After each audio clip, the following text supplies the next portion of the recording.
Souriez, vous êtes capté depuis quelques mois. Le mémorial de Caen observe le comportement de son public grâce à des capteurs de mouvement. Où s'arrêtent les visiteurs? Qu'est-ce qui retire le plus leur attention? Les conclusions de cette expérience seront connues dans un an. Marie-Hélène Bonneau, Jean-Marie Lecartier. Comment expliquer, montrer le massacre de plus d'1 million d'enfants juifs pendant la Seconde Guerre mondiale? Avec des mots, avec des chiffres, des photos et des objets.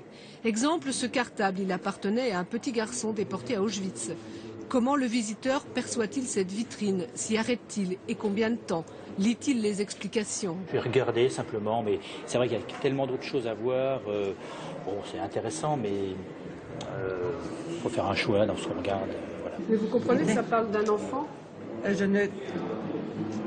C'était pas très... Non, vous me le dites, là, c'était pas évident pour moi.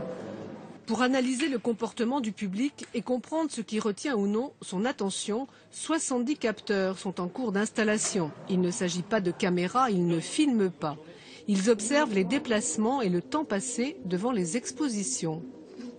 Il s'agit de savoir si les 400 000 personnes qui passent tous les ans au mémorial s'arrêtent devant des points que nous considérons comme des points fondamentaux. Si les gens ne font que passer et donc ne s'arrêtent pas sur la légende qui accompagne ce cartable, cela veut dire que la scénographie, cela veut dire que le propos n'est pas compréhensible et il faudra le changer.